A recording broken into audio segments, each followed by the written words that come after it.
Greetings, cyberdogs and citizens of the internet.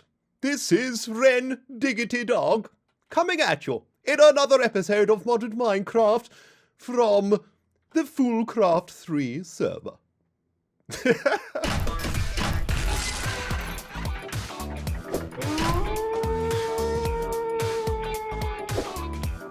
Don't worry, my dudes, I am just as confused as you are right now. I didn't think it was actually possible to look derpier in this series of FoolCraft 3, but apparently I've outdone myself. I mean, what the freak is going on right now? We've taken the form of a penguin, a frickin' polar bear, a bat, but nothing can top this. I mean, seriously, that is the most ridiculous face that I've ever seen in my life, and, well, it's my face, so I guess that says something. Welcome back, everybody, to another episode of Modern Minecraft with your dog, the ReNDoG. Here we are, in Fool Town, or Fool City. My brain is trying to recombobulate itself right now. I'm feeling a little bit weird, especially because I look like this.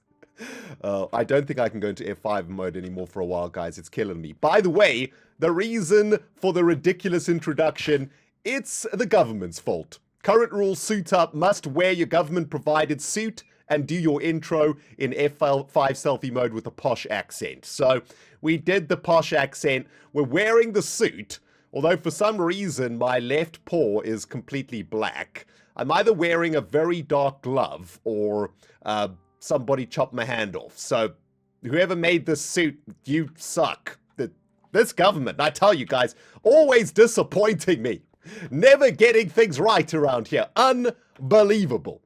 Anyway, we got lots of stuff to do today, guys. I thought we would kick things off in Fool City today because there's actually quite a few things happening out here that I wanted to show you. Some very interesting developments since we were last together. Looks like somebody put his footprint into the drying cement over here. Etho coming in, defiling the frickin' government pavement. I do hope the government takes action here. This is blatant, what do you call it? Vandalism by the Etho. Also, you know, maybe the government can help me take revenge on Etho for pooping in my shop and flipping my chicken, because I need all the help I can get. But yeah, as you guys can see, here in Fool City, things are kicking off, baby. Somebody here has been hard at work throwing together one of the really big jobs. I'm not entirely sure what's going on here, although if I can guess, this looks like the work of Good Times with Scar. He is up to something amazing, and let's have a look. What are the jobs at the moment? Bank is still there, news agency. It's probably one of these over here, right? Which is very exciting. Also, we got a couple of new jobs over here available, which is interesting.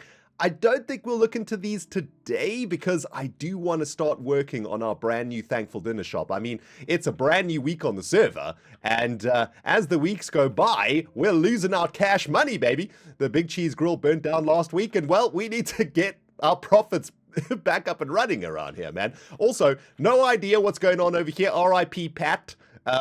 Yeah, it looks like something may have gone down in the episode of whoever's making this. If you guys could hit me up in the comments, let us know who's responsible. That'd be sweet. Also, looks like somebody took the park bench job, and I gotta say, man, absolutely amazing job on that. Isn't this gorgeous, this bench? Whoo, baby, them chiseling bits looking fine. I've also noticed a couple of other things around here, namely these bins, which look really, really sweet, right? Look at that, man. Beautiful. Oh, and it's actually a trash bin too. That is so freaking smart. I love it. Oh, and by the way, guys, FoolCraft has just recently been updated. And take a look at this, man. I've got a couple of new loyalty badges going on. Pluto loyalty medal, rewarded for playing a day in Pluto time. I have no idea what that means. Irenium loyalty medal, reward for 11 hours of playtime.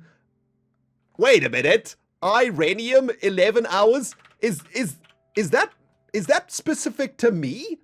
Because 11 is my favorite number, and, well, it's Irenium. It's probably not related to me, but that's kind of cool. And we also have an Allium loyalty medal. a reward for 101 hours. I'm assuming all of these things have got some clever pun attached to them. I don't get any of them. But yeah, that's pretty cool. New updates, bringing some new stuff into FoolCraft. Very good. Now, another thing that has got me very sad is that I came out here to Full City to buy myself some epic loot shards so that we could do some upgrading on this bauble that we cracked in the last episode. Unfortunately, Pandora's has been shut down, which is probably a good thing. This is probably the only thing that's going to stop me spending all of my money in Iskal's shop. I'm not entirely sure what's going on here, although it does sadden me greatly because I did want to buy some things today. Iskal, the government is saddened by your lack of compliance. You have been fined $250, which is to be paid as soon as possible. Until your payment is fulfilled, all your property in Full City has been seized. And due to rumors of a long-past rebellion surfacing, a government investigator shall follow you in your footsteps. Make sure not to get him. Okay. There's something going on with Iskal and the government. Very interesting. Are we starting to hear the pipes of La Revolution? I think maybe something is happening around here. Very interesting indeed. We're going to have to keep our eyeballs on this one. But that's kind of sad. I was hoping to get myself some epic loot shards today, but we're going to have to wait and see what happens with this, man. Very, very curious. Now, today, my dudes, today, we have got some exciting stuff to do. Plot 21. Looking very, very sad right now. We're going to start working on the brand new Thankful Dinner shop, which is going to make us the richest frickin' fool on this server by far, because we're going to be selling the best food that can be produced in FoolCraft 3 here at Plot 21. And now that these shops have been shut down, oh baby, these fools got nowhere else to spend their cash monies but inside of PAM'S kitchen. So we're going to be getting going with that pretty soon today, guys. I've got quite a lot of resources and stuff already set up over here, and we're going to be making some interesting strides into the production of that jazz. Now, before we get to that, though, there's a couple of sweet things that I wanted to do. First and foremost, I wanted to make a wallet.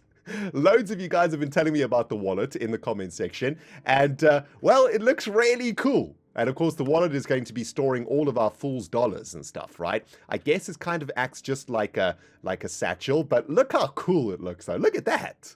That's actually really snazzy.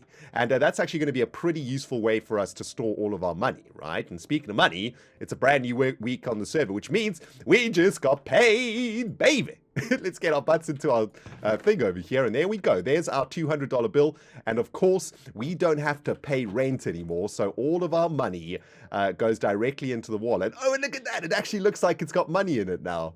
That is so cool. Oh, that is awesome. I love that. I guess I'll just keep the wallet with me also. Or I guess we could throw it into our ender chest. Let's get back to Big Cheese Power real quick and pick up all of our other money, which I believe is in my ender chest here. Yeah. Here's all of our currency mod stuff. Shall we get our armor back on here to cover up that hideous suit? There we go.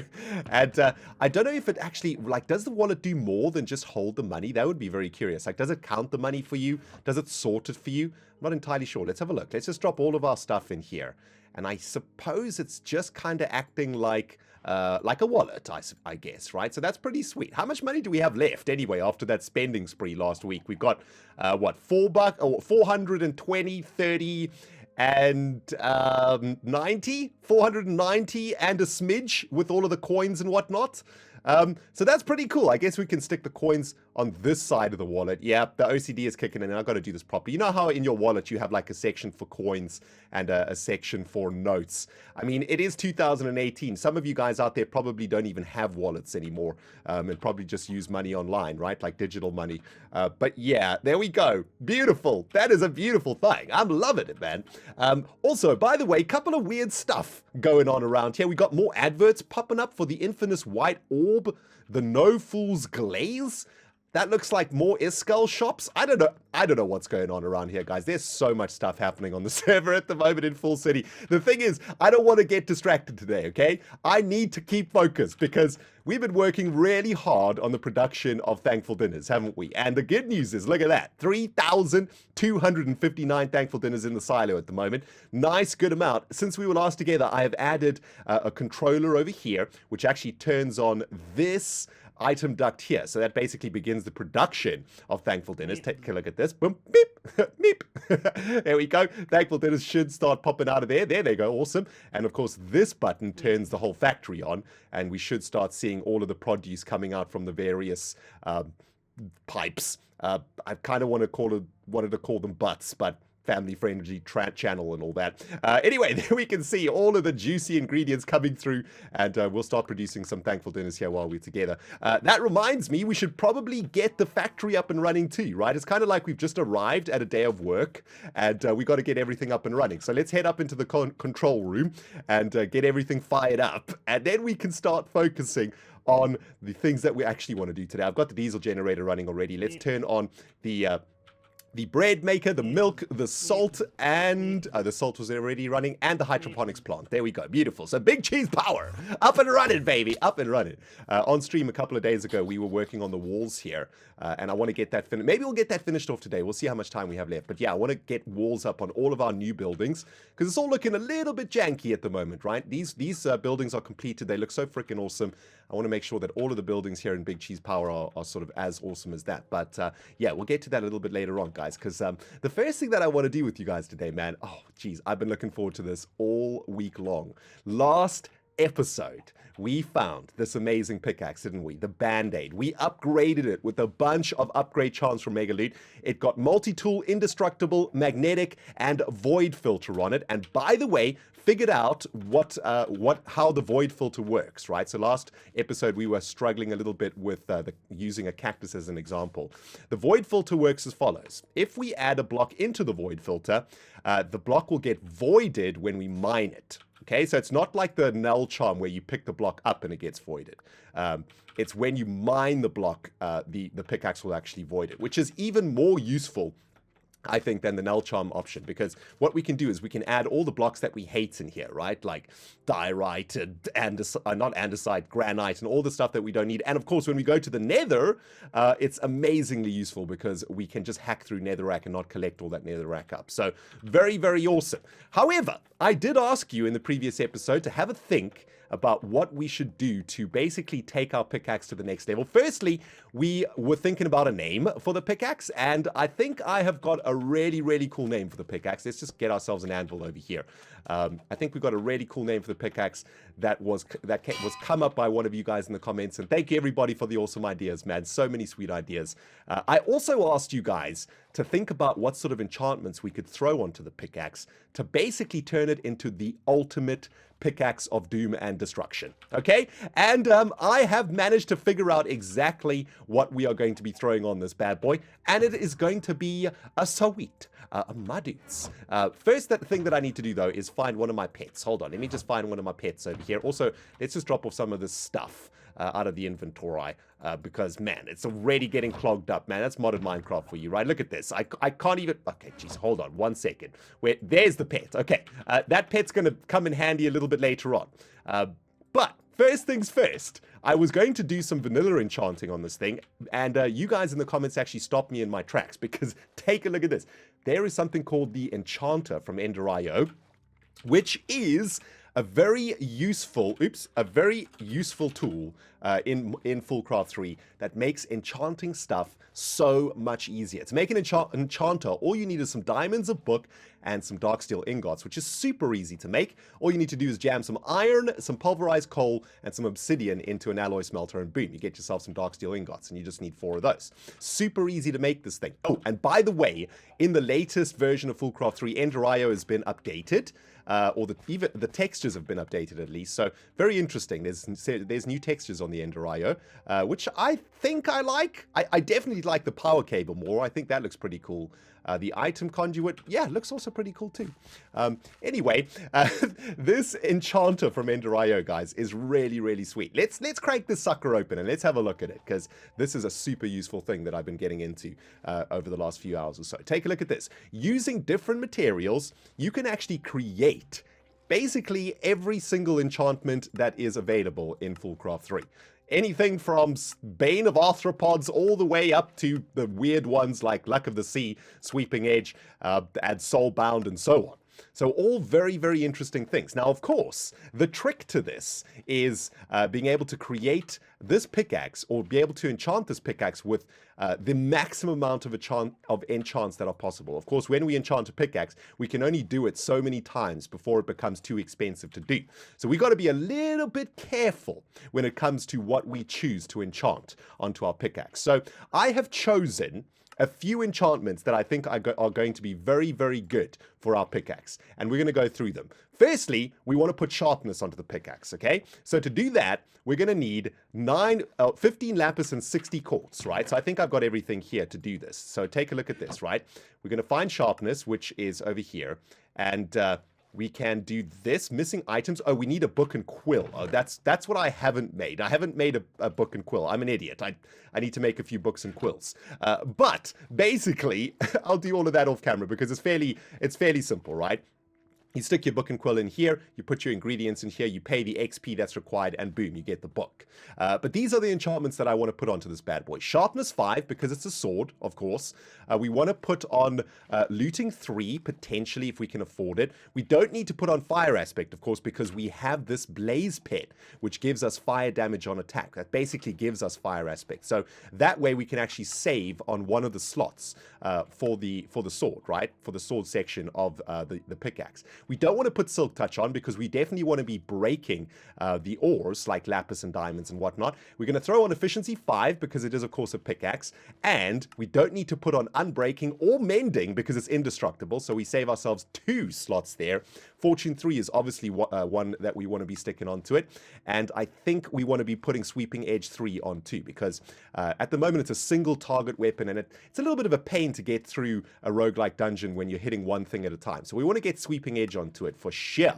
Now, if we can afford it, I would like to get Soulbound onto it too, because Soulbound is a very interesting enchantment. It prevents items from being lost on death. So when you die, wait, it says most gravestone mods are stupid and prevent this from working. Oh, okay. So maybe we don't want to use that. I need to test to see if that actually works or not. But yeah, if Soulbound does work with the graveyard mod, then we should definitely get Soulbound on it because when we die, we'll keep it in our inventory. Makes it easier to go and recover our grave, right? And what else? Is there anything else on this thing that we want? Insight is quite interesting. Insight increases experience gain when using the item, so we get more experience from breaking lapis and diamonds and whatnot. But for that, we need bottles of enchanting and whatnot. And I don't know if that's actually good because eventually we will have a mob farm that will generate a bunch of XP for us anyway, so that doesn't really help. And we definitely don't want smelting because we need to double the ores that we mine out of the ground before we smelt them, so we don't need smelting. So yeah, Efficiency 5, Fortune 3, Sharpness 5, Sweeping Edge, and Soulbound is kind of what I'm thinking. Right, but I'm going to need to get myself a couple of books of quills over here and confirm that's what we want to do. So I'll see you guys in a second, man. And then we're going to take this pickaxe to the next freaking level of awesomeness.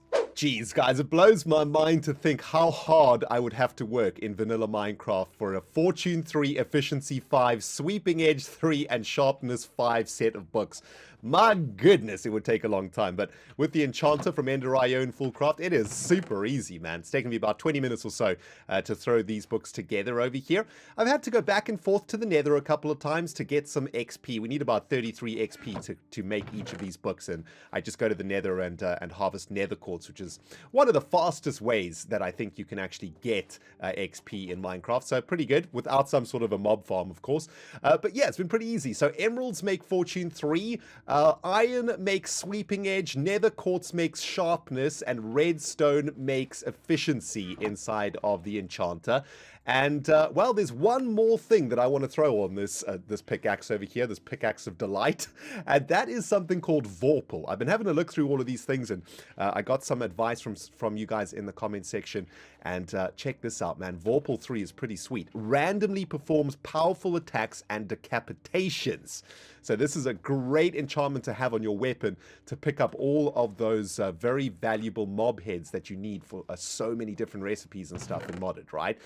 So I think having Fortune 3 to maximize the collection of ores when we're mining, Efficiency 5 to make our pickaxe mine as fast as possible, to have Sweeping Edge so that we can attack multiple targets when we are raiding a roguelike dungeon, to have Sharpness 5 to basically insta-kill anything that we hit with this bad boy, and to have Vorpal to decapitate any mob that we murder out there, I think sounds like a pretty fine treat, if you ask me. Now, the trouble, of course, with this final one, these ones were really easy to get because these are all vanilla enchantments, right? And they only required vanilla recipes and whatnot. But to get Vorpal, we need something called a Z-Logic controller. And a Z-Logic controller is made inside of a slice and splice.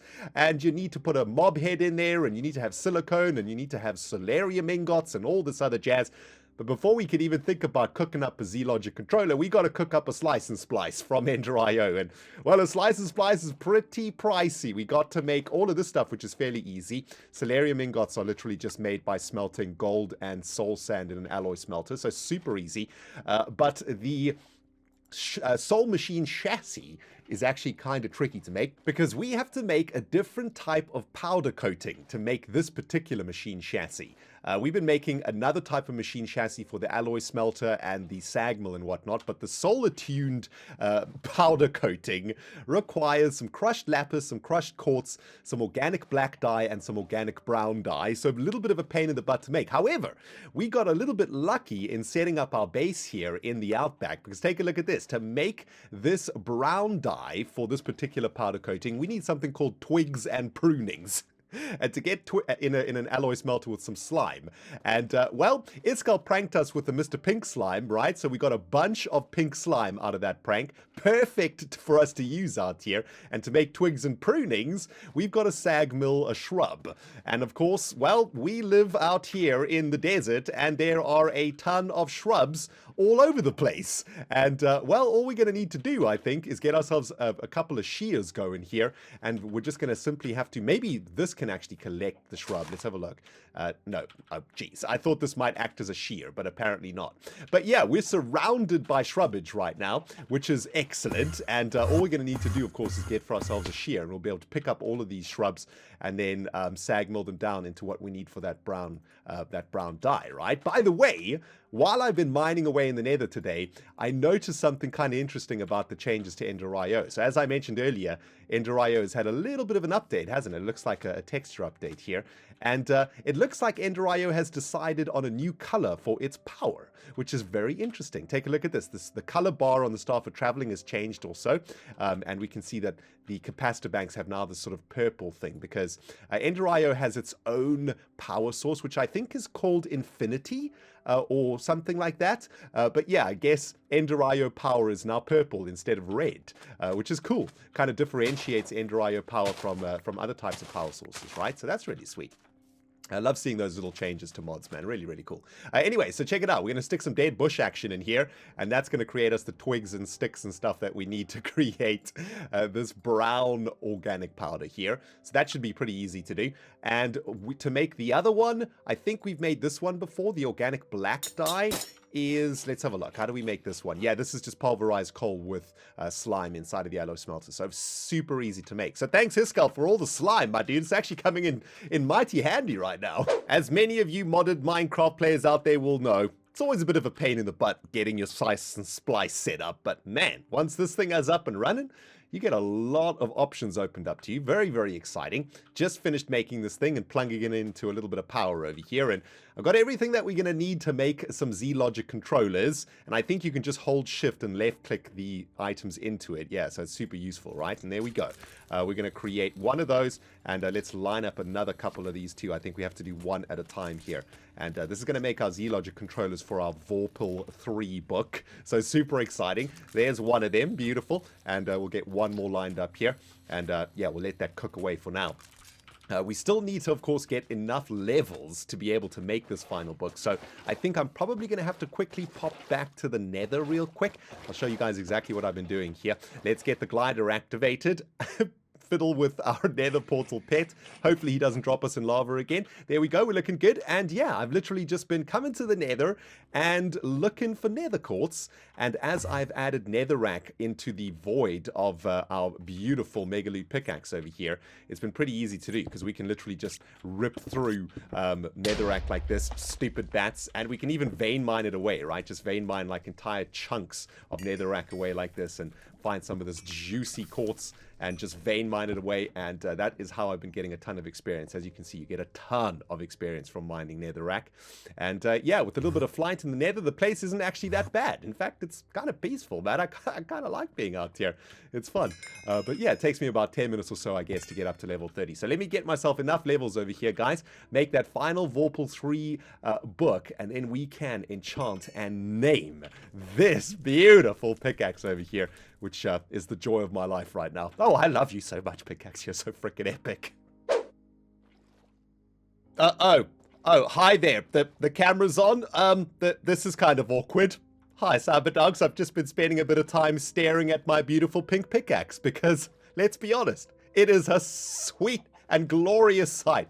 Absolutely beautiful. I love this thing so much. Not only does it look amazing, but it is amazing. And guys, we are about to take this pink pickaxe of doom to the next freaking level of nerdy awesomeness. We're going to give it a name, and we are going to enchant it out of its mind right now. Been back and forth to Nether for the last hour or so here on the FoolCraft server, and I am ready to go, baby. Also, some good news and bad news. I have been doing a bit of experimenting off camera with a similar item from Megaloot, and unfortunately, Sweeping Edge does not get applied to this particular Megaloot pickaxe, which is a little bit sad, I guess, because it is actually an axe, right? We can actually see at the top there, it's defined as an axe, but it looks like Multi-Tool doesn't actually recognize Sweeping Edge, and that's something that I'm going to talk to Iskal and the Megaloot developers about. Maybe we can try fix that in a hotfix, because it would be very, very sweet to get Sweeping Edge onto this pickaxe. But at the moment, we can't. Instead, what I've done is I've jammed all the other books together. Fortune 5, Fortune 3, Efficiency 5, Sharpness 5, Vorpal 3. And of course, I have arranged the enchantments in the correct order. Very important in Minecraft that you arrange your enchantments correctly, right? We have got the mining enchantments together, Efficiency and Fortune, and we've got the attack enchantments together, Sharpness and Vorpal 3. Oh, and by the way, guys, I've done a little bit of research into Soulbound, this particular enchantment over here, and unfortunately this is not working in FoolCraft 3 at the moment, and it's not FoolCraft 3's fault. It is the grave mod that we're using. As we can see, it says most gravestone mods are stupid and prevent this from working, so we're not going to be sticking Soulbound onto the pickaxe for now. Maybe it'll get fixed in the future, but yeah, we'll have a couple more slots available for enchanting, but for now, guys, let's stop freaking messing around up in here, man. Let's make our pickaxe the most awesome version of itself that it can be. It's going to cost us 29 levels, and we are going to be creating a pickaxe from Megaloot that's going to be shining, looking absolutely sexy, man, looking insane. And we are going to be calling this pickaxe, I've got such a sweet name for it, guys. Check it out. It might not be what you expect, or it might be exactly what you expect, but we're going to be calling this pickaxe Mr. Pink. And this is inspired by a comment that one of you guys made. Of course, for some of you older Cyberdogs out there, you'll know that Mr. Pink is a reference to a great film by Quentin Tarantino called Reservoir Dogs. And, well, Mr. Pink is one of my favorite characters in that particular movie, and also one of my favorite actors played that part. So, very, very sweet. Also, Reservoir Dogs is about gangsters. And, well, I mean, let's be honest, even though the Big Cheese is a legitimate business, we're pretty gangster up in here, aren't we, guys? So, we're going to be naming our pickaxe after Steve Buscemi from Reservoir Dogs, Mr. Pink, the gangster pickaxe of doom. Absolutely amazing. Multi-tool, indestructible, magnetic void filter, efficiency 5, fortune 3, sharpness 5, vorpal 3. Get in the belly, baby. Oh, man.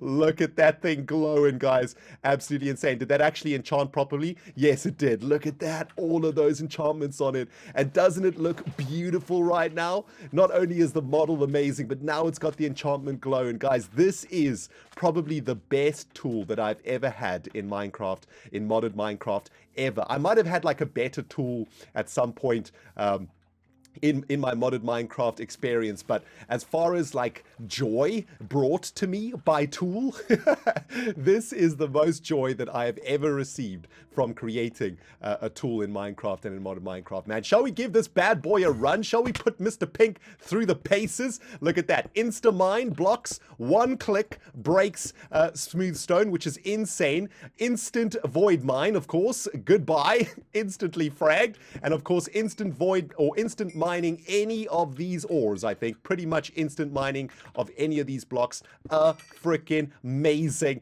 And I'm assuming that we are going to be insta-fragging anything that gets in our way. There's a spider who has a date with destiny. And let's have a look if the Vorpal upgrade is going to give us his head. Boom, get wrecked. Did we get the head? No, we got a little bit of string. But that's absolutely amazing. I would very much like to see how strong this pickaxe is. So maybe we should go find another one of those portals, and let's see how much damage Mr. Pink does actually now with Sharpness 5 on it. But man, this feels amazing. Best tool ever.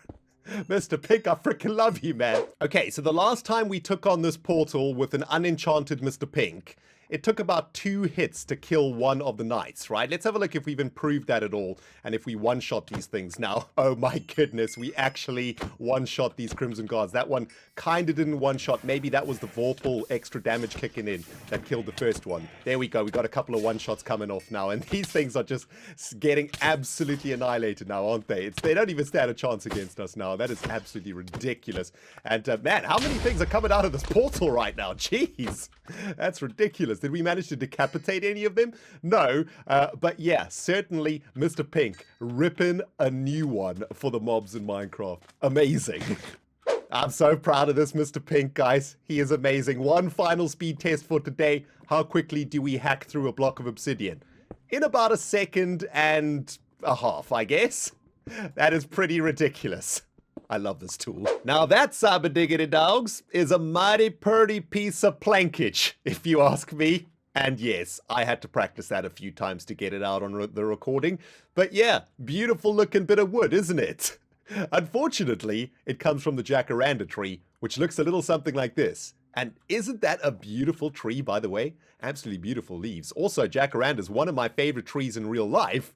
I grew up in a city called Johannesburg in South Africa, which is kind of known for all its jacaranda trees. So this brings a little bit of memories back for me. And that kind of makes me want to use this plankage for the next part of today's episode. We're going to be making a shop. We're going to be selling thankful dinners. That shop is going to be called Pam's Kitchen.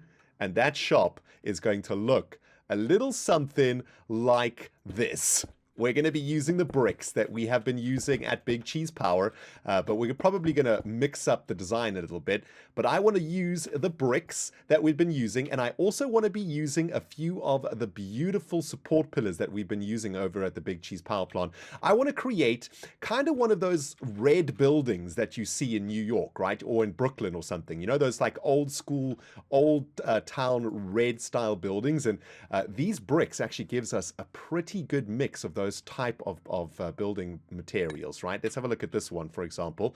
I think it's going to look really, really nice. Yeah, I mean, it's basically vanilla bricks, but with the chisel, we get a whole bunch of other options here too, right? And I've been looking for a wood that is going to match this style that we're going to use for Pam's Kitchen as closely as possible. And actually, I think we can use the chisel to sort of go in and in between if we just click on them. Yeah, if we left click on these, we can actually cycle through some of the different brick types over here, right? So we can come together with like a pretty decent sort of block palette, I suppose, for Pam's Kitchen.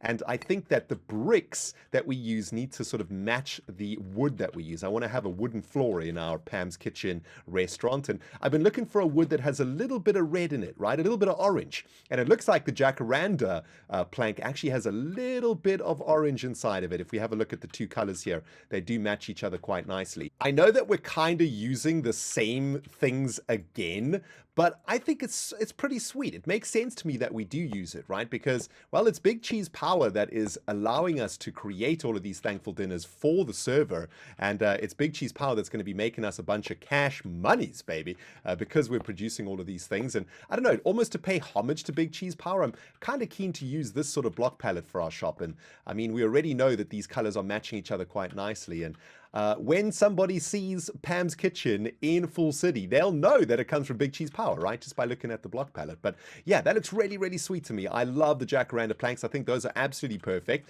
I guess I should probably be smart about this and maybe try collect a few of these saplings, and we can plant them in those mini bonsai trees, right? That mini bonsai array that we've got going on over at Big Cheese Power. And are we even going to be able to get a sapling out of this? I hope so. Let's have a look. If we vein mine the whole lot of it away, not a single jacaranda sapling out of that, that's kind of disturbing. Maybe these are one of those trees that you can't actually get saplings for.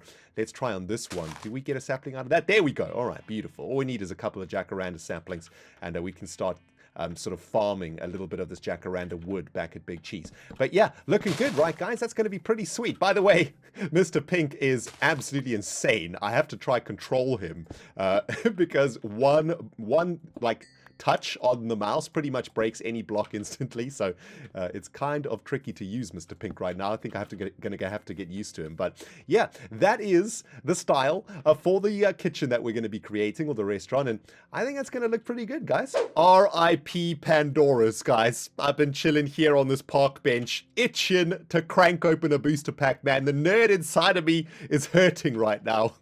I can't open any freaking booster packs. It hurts me, man.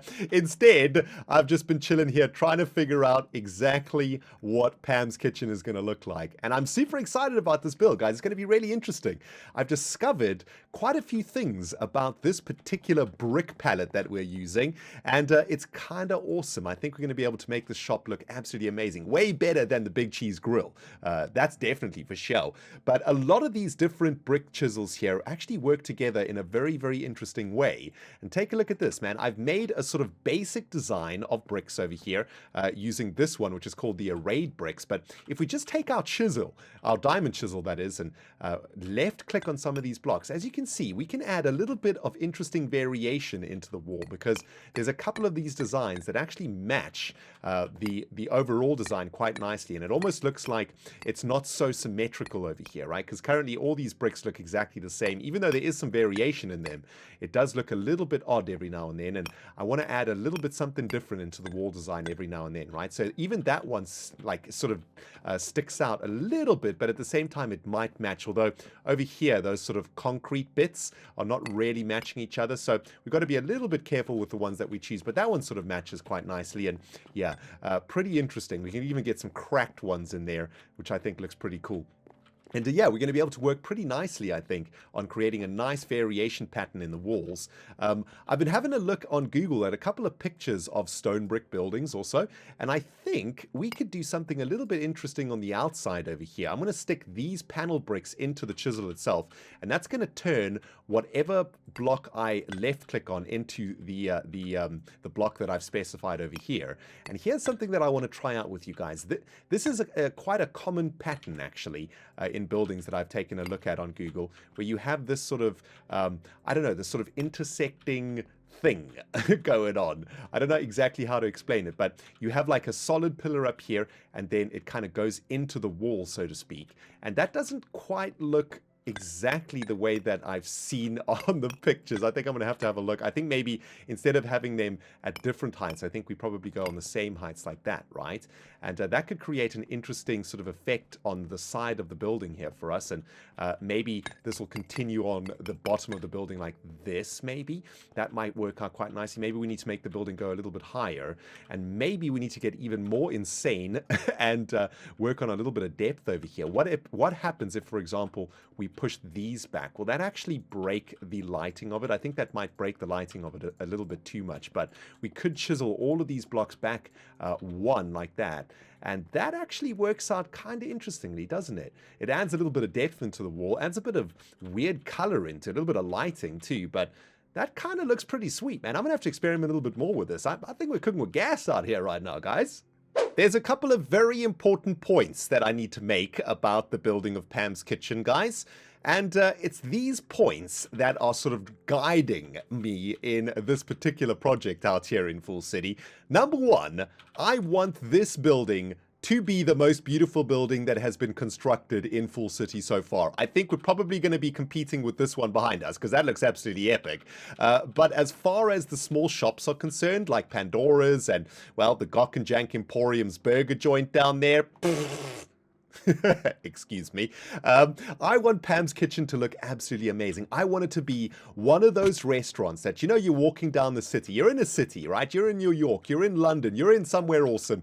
And you're just strolling down the city with your loved one. And boom, baby, you see a restaurant that looks absolutely amazing. And you have to go and check it out. I want that effect to be happening here with Pam's Kitchen. I want every fool that passes down this road over here to want to pop their head in here and have a delicious meal, a thankful dinner, and make the big cheese rich. You know what I'm saying? So we have to make sure, guys, that this little building that we're making really fits the design of Fool City over here and looks absolutely amazing. We want it to be enticing. We want to have big windows so that the customers can look in. They can see what is potentially going on in here. And maybe we should sleep the night away also. Even though they mega torches around here, you never know. Once we're inside, of course, we want the place to look absolutely awesome too. We want it to have some sort of a vibe to it, right? I want to get some sort of a hipster vibe going here in Pam's Kitchen, and there's no better way to get a hipster vibe going in, well, a restaurant type environment than making your restaurant look like it's some sort of a factory or something, right? All of the trendiest restaurants in the world, man, they all look like that. You go in there and it feels like you're in some sort of a factory or something, and that's where these scaffoldings are going to come in, right? That's where we're going to use some of these scaffoldings inside the build itself. I think that's going to be awesome. Of course, we need to have some big windows looking out over Fool City too. So maybe we start on this side. Maybe on this side of the restaurant is an absolutely massive window that looks out over, that looks out over Town Hall. Yes, that is an amazing view from here. Look at that.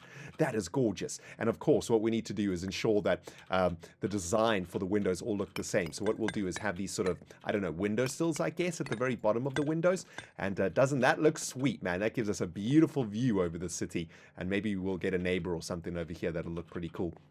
Maybe on this side, instead of having a big window, maybe instead we have 3 little windows like this, right? Every now and then you sort of see that design in buildings too, and we can get that looking really good. Oops, that's not the right block. Do I have extra ones of these? Yes, I do. There we go. So that one is sort of 3 on that side looking pretty good, and maybe on this side we can just have like 2 3x3 windows or something like that, right? I kind of want the interior of this to be nice and open. I want it to feel like there's lots of windows. That's going to make the place feel bigger than it actually is. Now, one of the most important things about Pam's Kitchen, I think, guys, is to try and make this like big restaurant that we're making feel like a kitchen. That's my plan. Now, there's a couple of really interesting things that we can get in Minecraft over here, or in FoolCraft anyway. We can get sinks, we can get kitchen counters, and it's Mr. Crayfishes Furniture mod, I believe, that makes all of these things. And hang on, can we actually bring up Mr. Crayfishes? Here, there we go. You can see there's a whole bunch of interesting bits and pieces. There's washing machines, which you probably don't want in a kitchen, but there's microwaves and toasters and a whole bunch of really interesting stuff, ovens and stuff. And maybe what we can do, ooh, there's a chimney also. Look at that chimney. That looks amazing. Yeah, there's a whole bunch of sort of kitchen things that we can make, and we saw a couple of them over at Good's base at some point too, and I think Etho's also got a couple of kitchen utensils going. But I kind of want to transform a part of Pam's Kitchen into an actual kitchen, and that is where the customers are going to be buying the thankful dinners from, and maybe inside of the kitchen area, maybe we can try work it out, right? So maybe like, I don't know, maybe back there is the kitchen, right? So back here is the kitchen, so maybe this is not going to be a window, so this will be a solid wall. I'll just have a window on this side over here. But yeah, maybe back here is the kitchen, right? Maybe we could have all of the different kitchen appliances and whatnot back here. And over here, we can maybe have like one table, I guess, where customers would be chilling and eating. And maybe we've got another table over here. Maybe we have like smaller diners or smaller tables over here like that, right? So we have sort of places to eat on this side, a nice big table over here for a family who has come to visit Pam's Kitchen. They can chill over there, and then we can have the kitchen back there, and that's where the vending machine will be, right? This is where the customers will come to actually buy the thankful dinners. And that, my friends, I think is going to turn out into a really interesting looking restaurant out here. And man, hopefully that's going to make us super rich. We're going to need a massive Pam's Kitchen sign up over here too. And I don't know, I was thinking about making the sign with chisel and bits, because I think chisel and bits actually suits the full city design pattern a little bit better. But maybe we make it out of these things too, right? Which Iskal's using quite a lot. I don't exactly know what these things are called, but basically you make like a JPG or a PNG, and you can use the PNG to make a sign. So I don't know, man, if one of you guys wants to have a go at making Pam's Kitchen signage for us, maybe I'll include that, man. Hit me up on Twitter if you come up with something. And maybe we should call it like a big cheese company presents Pam's Kitchen, something like that, right? Or Pam's Kitchen, a big cheese company, a big cheese company franchise, or something like that. A big cheese franchise. I don't know, something like that, man. Anyway, that's what I'm thinking, man. And man, I'm super excited about getting this going. I don't think I'm going to be able to finish this off today. I'll do a little bit more work here, see how far I can get, but I think we'll probably finish this off in the next episode. And man, any ideas, guys, hit me up in the comments. We're going to make this place look absolutely fantastic, baby. And we are going to get so freaking rich. It's going to be insane, baby. Oh my goodness, guys, it's happened again. I just looked over at my watch and it is pretty late in the afternoon. And once again, I've been playing FoolCraft all day long, and I need to end this episode so that I can get the video out to you guys. I've been working pretty hard here at Pam's Kitchen. It's starting to look real spicy. Let me take you inside. Got some of these cross beams going now too, which I think looks really cool. And I've been experimenting with a couple of interesting things. I've got some oak cabinets from Mr. Crayfishes Furniture mod. Tried out the oven, which looks okay. There's another oven that I found over here from Multi-Block Kitchen, which I think looks pretty cool. And I thought maybe we'd get a couple of those going. I'd love to be able to actually see the thankful dinners like somewhere. I don't know if that's possible, if we can actually get those thankful dinners placed somewhere on these ovens. I guess maybe what we need to do is figure out a way to display the thankful dinners in here somewhere. Hey, listen, is there anybody out there who is a decorating freaking boss up in FoolCraft 3? Do you guys know all of these decoration mods? I never use them. I have no idea what's going on here. And it's looking pretty janktastic at the moment, isn't it? I'm going to have to do a lot of work on this to try and make the interior of Pam's Kitchen look pretty decent. But that's a good start, I think, guys. Looking pretty awesome out here. And next episode, we'll get this shop finished and we'll get the doors open for business, start making ourselves some serious cash money and start spending or start selling some of those thankful dinners. We've got over 5,000 of them in stock right now, guys. And we need to start getting these things rolling, baby. But that's going to do it for this episode, guys. I hope you have enjoyed it, man. As I say, I could be doing this for the next 5 hours, but I need to get this video out to you guys. So I'm going to say goodbye for now. Thank you for watching, guys. If you did enjoy it, how about a like for the big cheese over there, man? And don't forget to hit the subscribe button, jingle jangle that notification bell, because man, things are about to get spicy up in here. And by spicy, I mean thankful dinner delicious. You know what I'm saying? Thanks for watching, guys. ReNDoG signing out. We'll smell you all in the next episode.